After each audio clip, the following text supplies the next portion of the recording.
month ago, we received a peculiar signal from what we thought was the sun. The signal began with 3 straight minutes of flat, sinusoidal waves and seemed artificial, unlike anything that we knew previously could be produced by a star. So, naturally, it piqued the interest of our agency. When we located the signal more precisely, we realized that it wasn't coming from the sun at all, but rather from a close orbit near it. It was a radio broadcast with a playtime of 26 minutes in total. The broadcast played the audio on repeat for 96 straight hours before going silent. Our first operating theory is that the broadcast was being emitted by an alien craft of some sort. We managed to record it, but as we played back the audio, we realized it wasn't alien, it was human. The encoded message was in English. This was troubling, as there was no man-made object in the vicinity of the sun, let alone manned spacecraft. Another thing that puzzled the agency was the message itself. The story it told was completely unbelievable,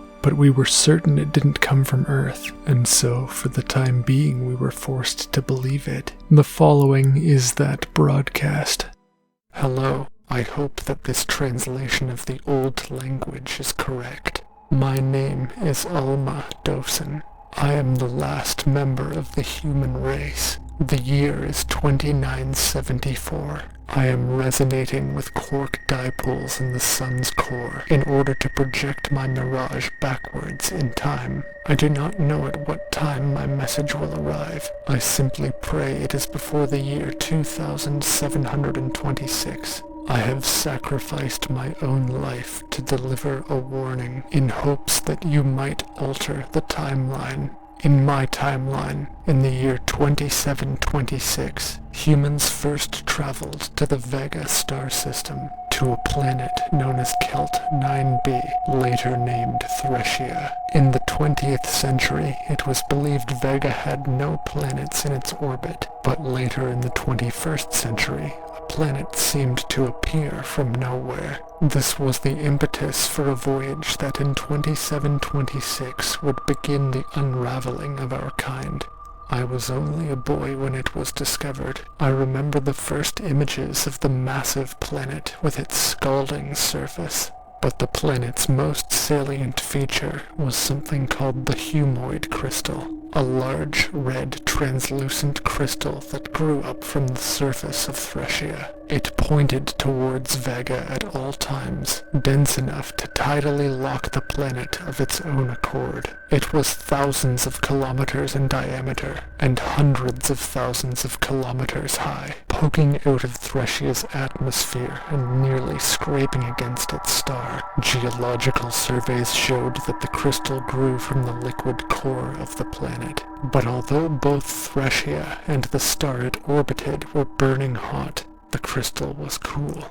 Although the crystal was translucent, researchers claimed at times that it was showing them things. Strange creatures enveloped in fog seemed to move within it, only to disappear within seconds. Many attempts were made to sample from the crystal, but even from space with the most powerful lasers available, the crystal could not be damaged. Everything changed 3 months after its discovery, when a researcher named Ibeer Hoffman touched the crystal with his bare hand. He had claimed he saw something in its surface, a half-man, half-goat, standing on its hind legs. It walked up to the surface of the crystal and placed its hand against the glass. Ibeer believed he might learn something by mirroring it, but the second he touched that crystal, we all did. We could all feel its cool surface pressed against our right hands, even light years away on Earth. Without realizing it, Ibeer had opened a door into the crystal for all of humanity. We could all feel it, and we all knew it to be true, but we didn't understand what it meant until, some weeks later, humans began appearing within the crystal's fog. For a day or two, it was believed that the crystal was sentient and was showing us a reflection of ourselves. Broadcasters pushed the alarming images of humans trapped within the crystal to every corner of the Earth, and quickly, people began noticing these were not images of humans. They were their dead loved ones. Humans from all corners of the universe were ending up there after death. From Earth, from the colony on Mars, from the colonies on Alpha Centauri, their spectral forms pressed up against the glass from the inside of the humoid crystal.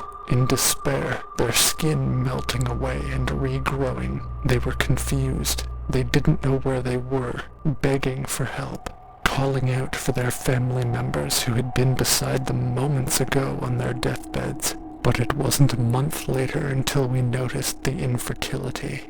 Couples in every corner of the universe failing to conceive, and the last human baby was born in 2727.